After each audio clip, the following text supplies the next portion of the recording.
ओ तव कथामृतं तप्तजीवनं कविभिरीडितं कल्मषापहं श्रवणमंगलं श्रीमदाततं भुवि गृह्णन्ति ये भूरिदा जनाः।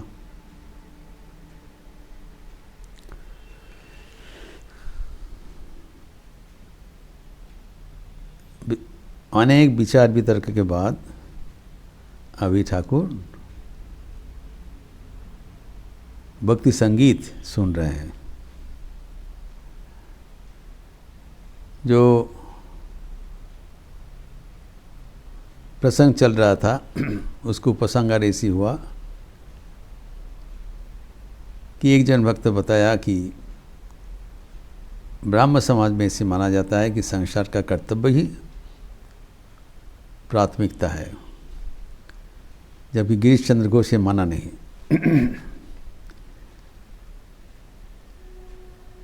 उन्होंने कहा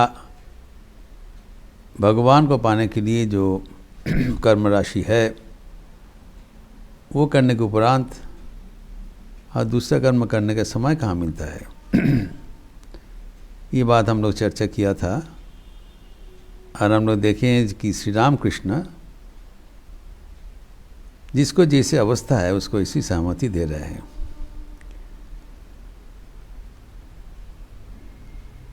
ये बात की इनकार नहीं किया, लेकिन मास्टर को तकाते हुए उन्होंने गिरीश घोष के बाद समर्थन कर दिया।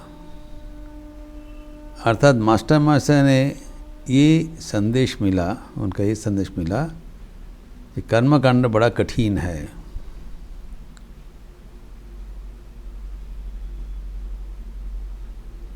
संसार में कर्म तो करना पड़ेगा, कर्तव्य कर्म करना पड़ेगा, लेकिन जैसे हम भगवान के ओर बढ़ते हैं, हमारे जीवन में भगवान के लिए व्याकुलता बढ़ते हैं, तब फिर सांसारिक कर्म हम कर नहीं पाते हैं।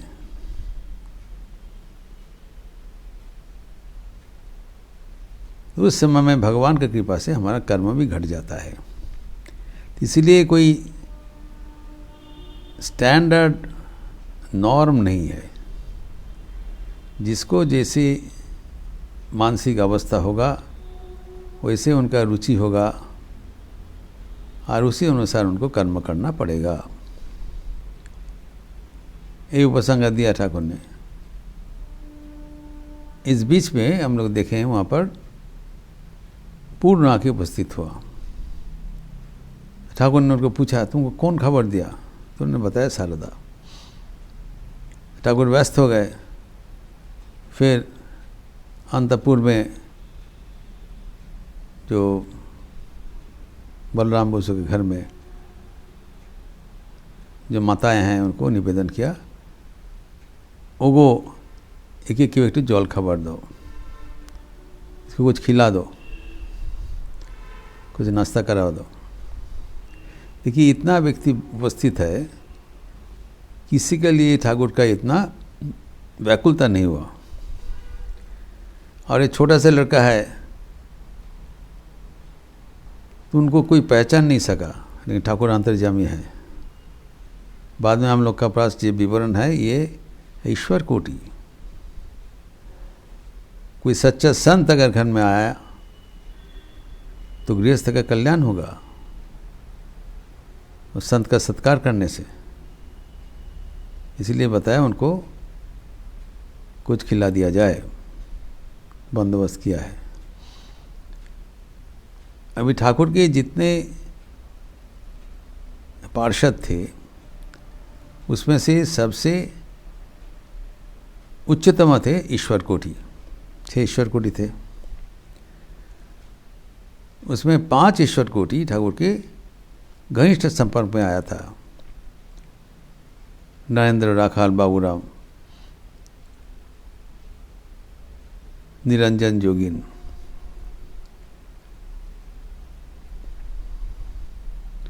और ये था छठा पूर्ण। अभी देखिए पूर्ण था वो संसार में गया, ठाकुर का विचित्र लीला है। पहले से हम देखते हैं कि ठाकुर को प्यार करने के लिए उनको कितना झेलना पड़ा, मार खाना पड़ता था, तभी भी सदा हास्यमय होकर ठाकुर का अनुसरण करते थे। अतः ठाकुर के जो अंतरंग भक्त है पूर्ण, वो जीवन में कितना कष्ट स्वीकार किया,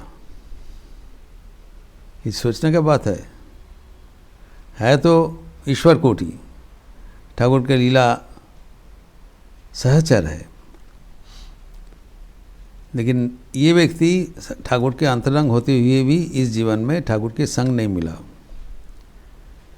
और ईश्वर कोटि मतलब वो त्याग के मंत्र में दीक्षित है,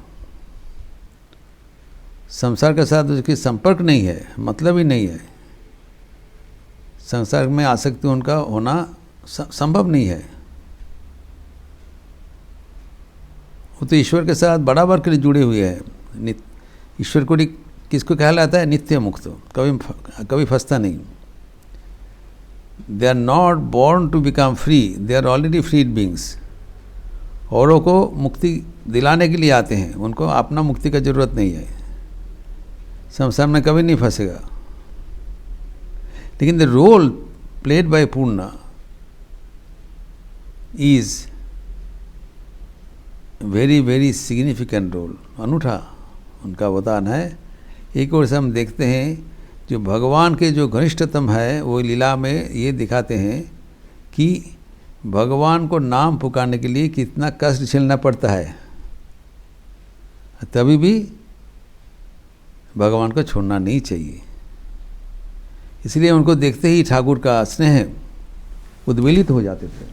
ठाकुर जानते हैं इसको कितना कष्ट झेलना पड़ रहा है, पड़ेगा, it is all for his sake. उनकी लीला की पुष्टि करने के लिए इनका आगमन, इसलिए पूर्ण का वो बहुत प्यार करते थे। और पूर्ण इज दी, पूर्ण मीन्स फुलफिल्ड, पूर्ण, कंप्लीट। तो ठाकुर का जो लीला सहचरगण है, ठाकुर ने कहा पूर्ण के साथ साथ उनको पूर्ण हो गया, कंप्लीट हो गया, the chain is over, completed. जिसको आना था बोले और कोई नहीं आएगा अंतरंग। ही has completed the list of intimates to be associated with Thakur in this incarnation. अभी इसके बाद भजन का बंदोबस्त हुआ है। नरेंद्र एक के बाद एक भजन कर रहे हैं, भक्तगण एवं ठाकुर सुन रहे हैं। मास्टर मास्टर ये सब भजन का लिपि दिया है, एवं प्रत्येक गान का जो लिपि है वो गुरुत्वपूर्ण है, महत्वपूर्ण है, जिसको याद करने से हमारे मन में भक्ति का उद्रेक होता है। प्रथम संगीत दिया है शिव जी के बारे में। धनेन्द्र नाथ संगीत परिवेशन कर रहे हैं। पर्वत पथार।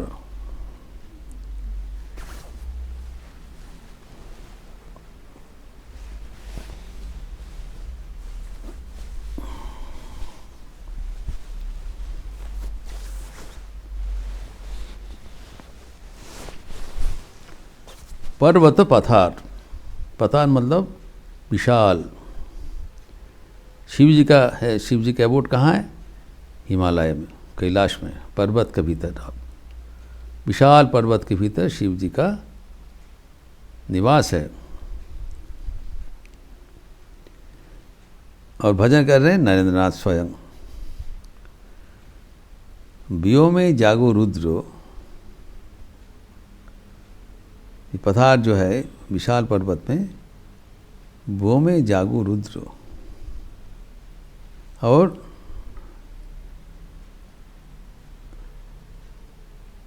शिव उद्दत बाज। बाज मीन्स थंडर, वज्र। तो शिव जी जो उनका जो वज्र का व्यवहार करते हुए, क्योंकि वज्र क्यों है? वज्र इज विनाश का प्रतीक। सृष्टि स्थिति प्रलय करते हैं। जहाँ अशुभ है उसको विनाश करने के लिए, तत्काल विनाश करने के उनका हाथ में वज्र है। शिव जी के प्रतीक है। और व्योम मतलब शून्य, और रुद्र मतलब क्या है? वो शिव जी का जो रुद्र मूर्ति है वो है प्रलयंकारी मूर्ति। एक ओर से प्रलय करते हैं, एक ओर से कल्याण साधन करते हैं। सत्यम शिवम सुंदरम। और ये संगीत जब नरेंद्रनाथ परिवेशन कर रहे हैं, स्वयं शिवावतार है, उसका एक दूसरा मात्रा जोजन हो गया।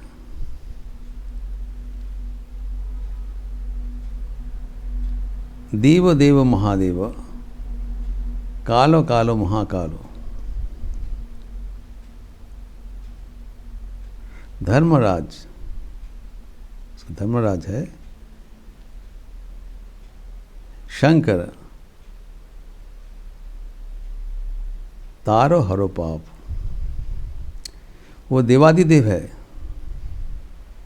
एवं काल का भी महाकाल है। काल मतलब समय, और महाकाल कौन है? काल, काल मृत्यु को भी कहा, यमराज को भी कहा जाता है। इसका भी आगे है, उनके हाथ में सब कुछ है। He is the ultimate divinity. और वह है धर्मराज। सब धर्म का जो निर्धारण करते हैं, आखिर में वो निर्णायक है भगवान शिव। हमने प्रार्थना की है, तार, उद्धार करो, हरो पाप, पाप हरण करो।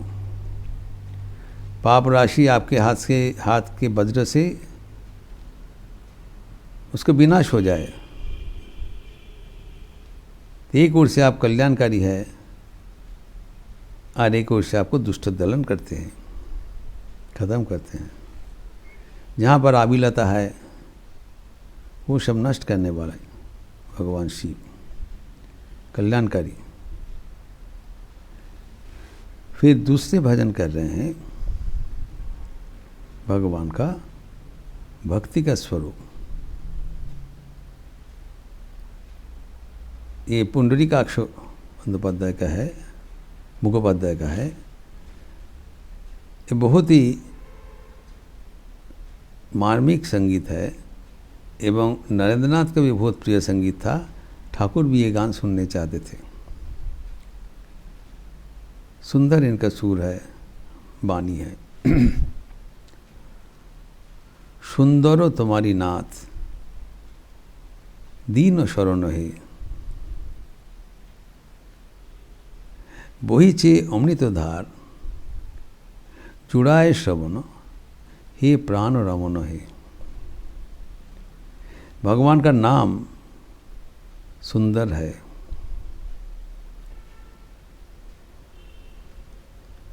और वो दीन के शरण है, दीन के बंधु है। इसीलिए हम लोग भजन में कहते हैं, तस्मात् तमेव शरणम मम दीन बंधु। जो पिछड़े वर्ग है, जिसको अपना सहारा नहीं है, आध्यात्मिक बल नहीं है, कमजोरी है, दुर्बल है, दीन है, उनका कौन है? भगवान है। और भगवान का कौन चीज़ हमारे पास है? उनका नाम है। वो नाम सुंदर है। आपका नाम हमारे पास है, वो हमारा सबसे बड़ा संपदा है। कारण आप दीन शरण है। और वो नाम जब हम सुनते हैं तब हमारे सारे शरीर में पुष्टि आ जाता है, तुष्टि आ जाता है, आनंद आ जाता है। ये एक विचित्र भावना है भगवान का नाम। भगवान का नाम सुनते ही हमारा मन पवित्र हो जाएगा, शरीर आनंद में भरपूर हो जाएगा।